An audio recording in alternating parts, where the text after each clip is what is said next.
Hello and welcome back to another episode of Clark and Addison, Born into the Ivy. We are your hosts, David and Eli, and we are back to talk about a lot of things that have happened, since our last episode with the Cubs. There really hasn't been a ton, but it's been more because it's been a minute since we've been on here. The Cubs have signed 3 players in this time period. They brought back Caleb Thielbar. I was extremely happy about that at $4.5 million. Not bad, really. Probably a little more than I anticipated, but I'm happy that they kept him. They lost Drew Pomeranz. They did sign a player named Hobie Milner. We'll talk about him here in a minute, but he's a lefty specialist. He's got a very unique motion and windup, and apparently, he doesn't strike out a ton of batters, but he's got a great ground ball rate and has throughout his career. So that's exciting. The last 3 years, it's been over 50%. That's definitely something that we need a lot of, like for a guy to come in. He's averaged 64 innings or more in the last 4 seasons. 3 of those seasons was with Milwaukee. So this is like extra cool to me because we're subtracting from Milwaukee this way too. You know what I mean? You know who he reminds me of? With his motion and stuff. What's his name? Was it Steve Cishek for the Oh Cubs yeah, not too long a ago? lefty version of Cishek Uh huh. for sure. Mm-hmm. That's an excellent comp. I love Steve Uh, Cishek. and you don't see a guy throwing in that way often Mm-mm. from the left side. No. It's definitely unique for sure.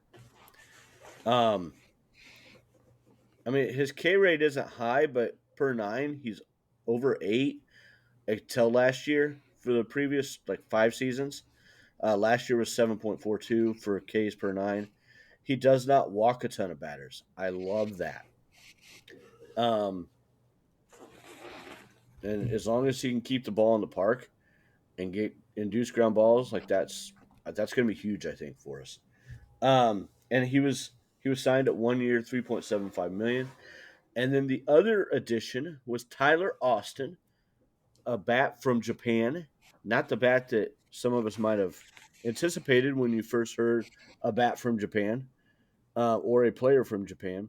He's played in Japan the last 6 years. The last time he was in Major League Baseball was in 2019, where he hit 188 in 2019.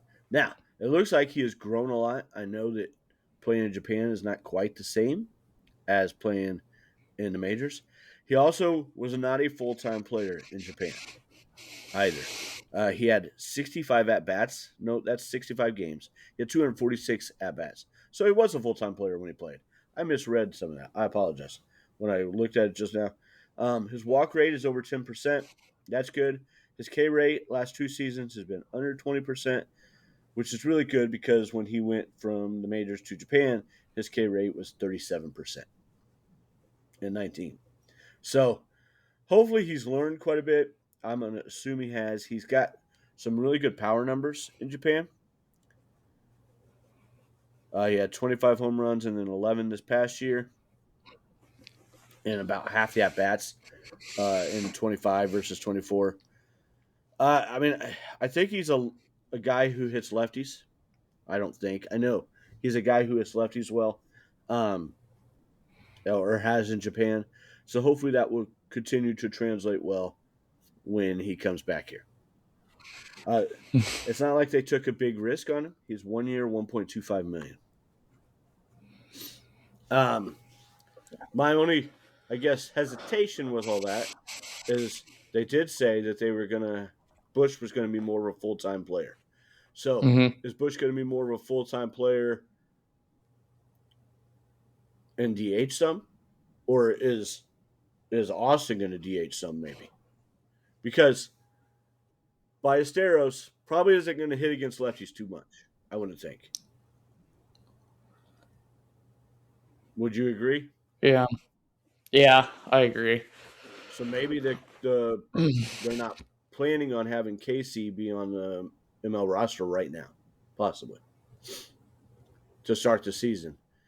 Mm-hmm. I mean, I'm thinking that would happen left, PCA at center. I'd like to see them get somebody to spell PCA a little more. Say I can play center, but that's not really ideal. You know what I mean? I don't know of anybody else on the roster right Right. now that they could play center and spell PCA against really tough lefties. Guys who just dominate lefties. PCA struggled mightily against lefties last year. And I don't think this. And I'm not saying let's protect him like they did with like 100%, like they did with Bush all the time. He's playing against a lefty. Sit him. His defense is too good for that. But against really tough lefties, you got to have somebody who can sub in. And I guess because it's not like you're going to do it a ton that way. But then who's going to play right if you're doing that with Seiya? Like, you need to sign a guy like Rob Refsnyder. Like that's Too bad. would be the perfect guy for that to do that.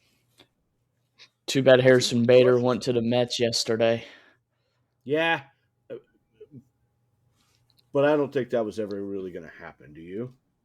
Right. I wish it did. I love that. That would have been perfect. Would have been amazing. I would have loved it. I think he played on the Mets already before though too. Yeah. If they wanted, he's been all around. He has. It's been kind of like because he's a good ball player. Mm-hmm. He's one of those guys that you really don't like him if he's not on your team, but you like him. You can admire what he does, but you love him when he's on your team because he's so high energy and he reminds you of PCA a little bit with the high energy type part. But he's not. I don't think he has the same ceiling that PCA does. Oh, absolutely not.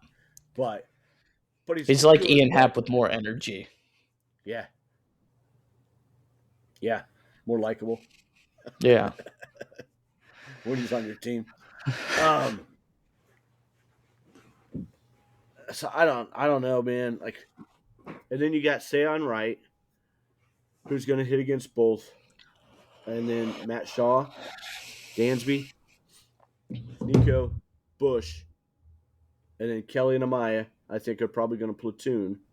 We just talked about the lefty versus righty with those guys, and I think Kelly probably starts out playing like 60% of the time, Amaya 40%. So Kelly will hit against some righties, but I think it ends up switching throughout the season. I think Amaya will have the better bat overall. I would be shocked if Kelly duplicates what he did offensively last year. Wouldn't you? Yeah. But as long as he could do somewhat like a little bit of that, Amaya is a better offensive catcher, I think. But is coming along a lot with his defense too. And I think that's a huge credit to Carson Kelly as well. And then you've got Ballesteros as a DH who can sub in at first base and catcher, but it doesn't make sense for him to sub in at first unless something's going on with Bush and he needs a couple of days off. Because they're both lefties, and Bush is a superior defender there. But maybe Austin can sub out on occasion for that, and or also hit DH when they're playing against lefties. Because I don't see Ballesteros getting a ton of opportunity against lefty pitchers in the DH spot. Do you? No, not really. But I don't remember him hitting lefties much last year, but I remember when he played, he hit the ball, but I think those were all righties. I don't remember when he batted against a lefty, so I couldn't really give you a good answer if it's a good idea or not. Ballesteros versus lefties had 4 at-bats, and he did not get a hit. Okay. Well, I mean, I guess that's not enough. I wonder what it was like in AAA. Okay. Yeah, I mean, it's not. I guess my point to that is I don't see him getting a ton of opportunity. Right. Doesn't mean he won't get some, especially like if he's been subbed in and then they bring another lefty in. he's going to hit against the lefty. That's my guess is that's where he got both How of them. that happened, yeah. Yeah. I just don't think he's going to be given much of an opportunity for that. And so Refsnyder and or Austin can play more during that time. Seiya can DH, Refsnyder play in the outfield, or Austin DH while Seiya's still in the center or out in the, or Seiya in the center, Austin DHing, and Refsnyder or somebody else because obviously Refsnyder is not on the team as of right now. That's the type of guy that we need to sign, an outfielder who can crush lefties. Specifically. You know what I mean? Right. I love that guy, and I love the idea of them signing him. So I would feel a whole lot better if we could get one more proven guy who can be in high leverage. Would you as well? Oh, yeah, for sure.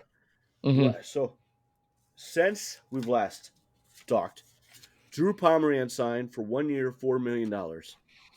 Kenley Jansen, 1 year, $11 million. Mark Leiter Jr., who may not be like your prototypical high leverage guy, but a guy that I like and did well in Chicago. Struggled some with the Yankees, but he signed for 1 year, $2.85 million. We couldn't have taken a chance with that on this guy. You know what I mean? That's how I feel with Pomeranz too, but I guess it doesn't really matter with Hobie Milner since we got him. Yeah, and I've seen that maybe we don't want 3 lefties at least to start out the year. Yeah. I don't know. I could see why somebody's saying that, but I don't. I really liked having 3 lefties in the bullpen last year. Luke Weaver signed for 2 years at $22 million. That's $11 million a year. Brad Keller, 2 years, $22 million at $11 million a year. Devin Williams, who said he wanted to come to Chicago, 3 years, $51 million at $17 million a year. I get that that's pretty pricey. Right. But those other 2, Luke Weaver and Brad Keller, $11 million. Yeah, that's starting to get pricey. But I would have felt I think it's worth it. One of those guys. Yeah. Right. Tyler Rogers, 3 years, $36 million, $12 million a year. I get not signing him at that price. Yeah. He's solid. He's much better than his brother was for us, but I still get it. You know what I mean? Robert Suarez, I would have loved this guy. 3 years, $45 million at $15 million a year. And he could have been a closer, man. He or Williams, either one. I don't think Palencia would have given 2 craps if he ended up being a primary setup man. Do you? Just a reliever. And he showed in the playoffs. No, not at all. I think Palencia just wants to win games. Yes. Mm-hmm. Very much so. I love Daniel Palencia. Kyle Finnegan, 2 years, $19 million. I'm glad they didn't sign him. Steven Matz, 2 years, $15 million, $7.5 million a year. Now, I'll say this. I did hear that the Rays might be turning him back into a starter. If that's the case, the Cubs weren't going to be able to compete with that. You know what I mean? Michael Soroka, 1 year, $7.5 million. I'm kind of glad we didn't sign him for that. Yeah, but at the same time, I don't think it would have been that bad. I don't disagree. And he had good numbers as a reliever for us. And he's had good numbers as a reliever before. So I think he just wants to start. By that, I just worry that it might have been too much. Like, I don't know. I feel like we could have done better, but I'm starting to wonder now. You know what I mean? Right. Emilio Pagan signed for 2 years, $20 million at $10 million a year. Iglesias, I was surprised at what he signed for with the Braves. 1 year, $16 million. I couldn't believe that. Like he struggled. He had a great second half last year, but he struggled in the first half. And he's he's still the closer. They've got Suarez and Iglesias in Atlanta now. And then Gregory Soto, 1 year, $7.75 million. These are the guys that I'm hopeful that we can get still. Shelby Miller. He ended the year with a 2.74 ERA last year with two teams, 46 innings. He was hurt for a little bit. I really like the idea of getting him, especially if they can get him for around 6, 7, 8 million, maybe 6 to 8 million. Sean Newcomb. My iPad's being silly. Hold on. Sorry. He had a 2.73 ERA last year, in 92 and 1/3 innings pitched, 48 games. I mean, this is like a 2-inning guy. That would be great, wouldn't it? Mm-hmm. A 45% ground ball rate, 23.3% K rate, which I think was low for him. Let me go double check that. My iPad's being silly again. Sorry.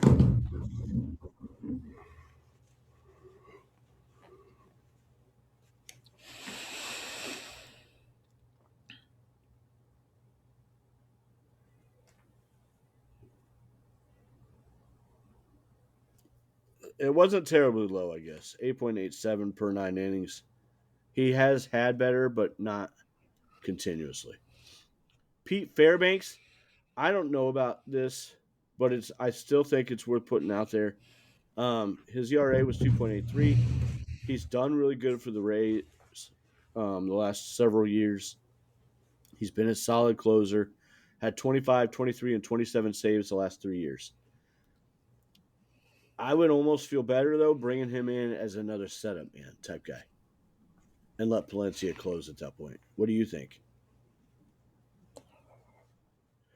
I agree. I mean, I obviously love the idea of Daniel Palencia closing, especially since he has like a really different velocity change from most of the people in the bullpen. So I think that strategy is great for the ninth inning. Agreed. The other guy that I really like, and this is probably my ultimate preference, maybe between he and Shelby Miller, Sir Anthony Dominguez. And again, my iPad's being silly. I don't know what is going on here. I'm sorry. But he struck out 30% of the batters he faced last year. He is a little bit that's pretty susceptible solid to the long ball, though, at times. He pitched with the Blue Jays last year. Is a really good pitcher, though, man. Like, I feel like this is the kind of guy that would be very, very beneficial to the Cubs in a setup role and kind of. I think Maton with that curveball can get lefties out too if Theobar's already been used, and then Dominguez can be like just the. I don't know. I mean, the other because you need 3 or 4 other high leverage guys besides your closer. right. And then if Porter Hodge can come in and do that too, I mean, I like I love if you add Dominguez and Hodge, even without Hodge, but I think Hodge, if he can get that feeling back, I love the makeup of the bullpen at that point. Don't you? Mm-hmm. Oh, I love Porter Hodge. I think he has a lot of potential still that he still Agreed. hasn't shown, but And I think people forget he how has young he some is. nasty pitches. The other Mm-hmm. part of Dominguez, I said that he's to be a little more susceptible to the long ball. He also walked almost 14% of his the batters he faced last year. That's awfully high too. That's not atypical though when you're talking about somebody who strikes that many out. You know what I mean? He can be a bit Right. wild at times. But his ERA was 3.16. His expected ERA was 3.23, and his FIP was 3.47. So he's maybe a little bit of luck, but overall, pretty in line with that. He gave up 5 home runs in 62 and 2/3 innings last year, but the year before he gave up 12. And if I remember right, he gave up 2 in the playoffs this year for the Blue Jays. Not ideal. One of them in the World Series against the Dodgers that hurt. There's one other guy that I want to talk. Well, two other guys. Just touch on one of the guys that we were hoping to sign for a starter, Michael King, re-upped with the San Diego Padres this past week. 3 years, $75 million. Amai is still out there, and the Yankees don't seem like they haven't even talked to him yet, supposedly, and aren't overly optimistic about getting him. I think that there's a bigger chance that we sign him than what's being talked about. And I would love that. That's the guy that if they could sign him and get one of those guys, Miller, Newcomb, Dominguez, maybe even Fairbanks, I feel a whole lot better about our overall pitching staff at that point. Do you?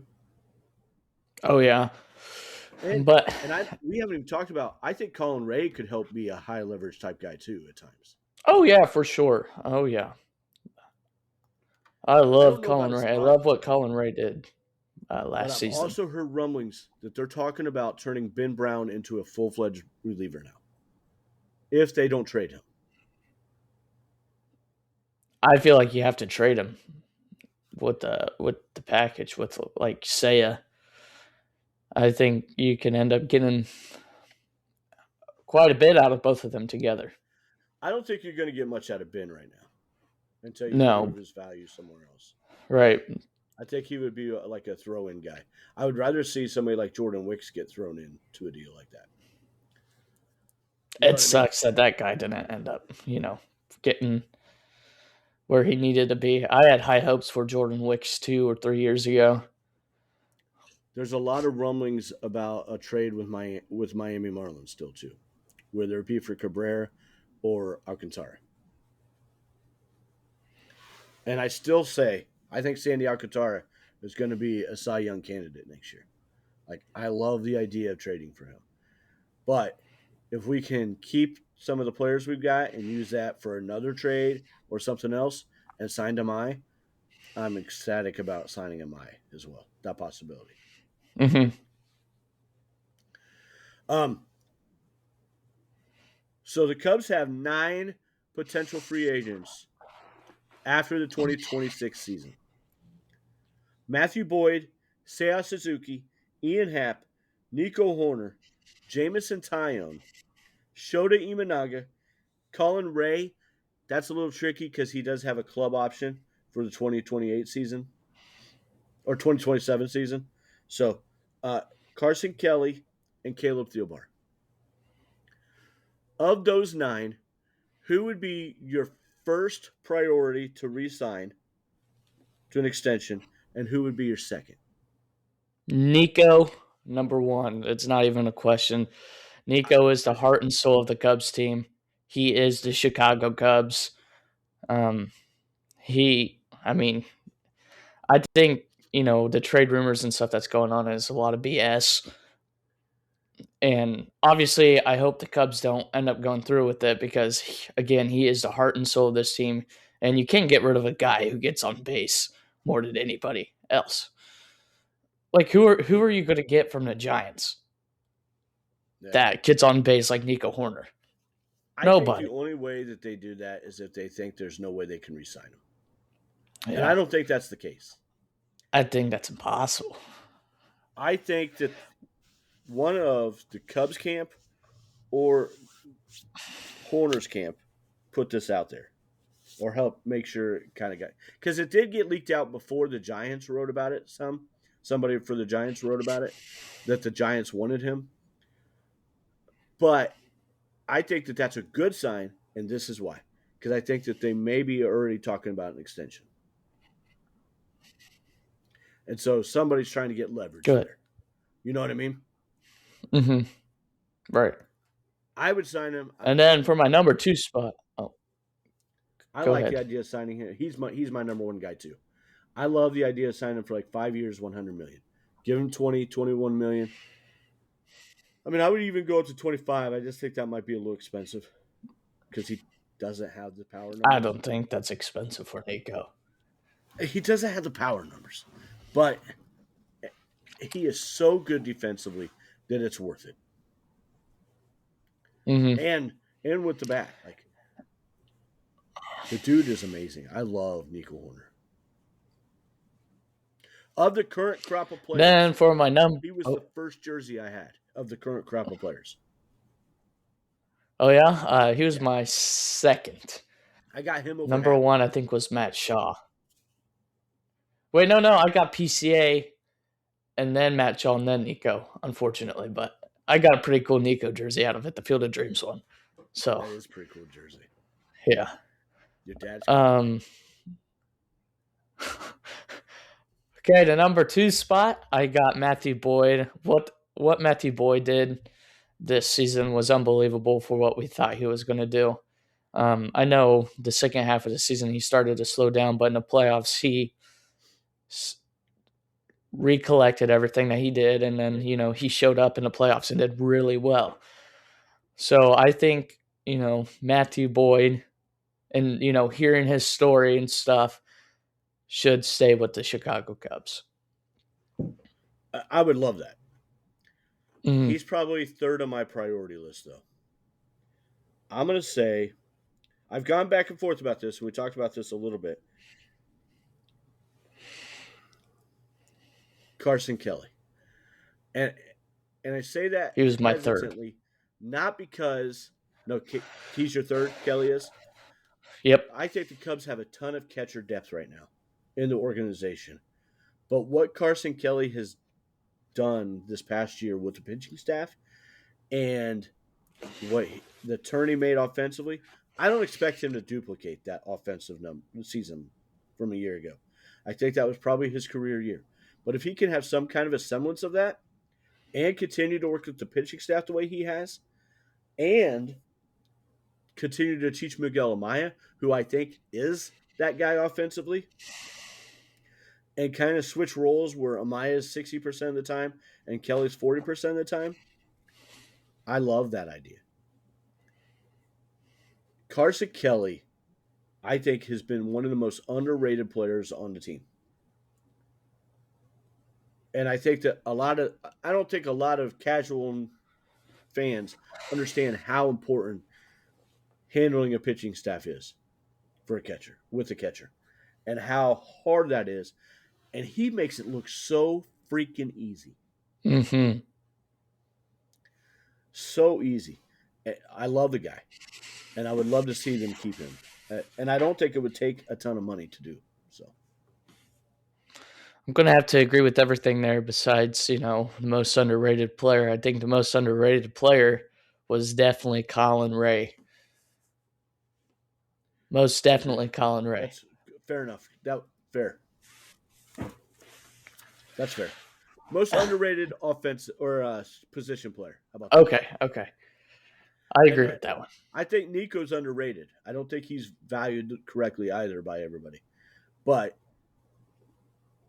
I think he gets way more love than Carson does. Oh, yeah. Cool. Tell us what you think. Who do you think the Cubs should re-sign? Who first and second priority of those guys? Give us your thoughts. And as soon as we get some more information, we'll try and both jump on here. If we can't, then I'll jump on here and give some thoughts real quick before we can get on here and talk about it together. If we can get some kind of big trade or a big signing, that we need a couple more pieces for sure added to this team.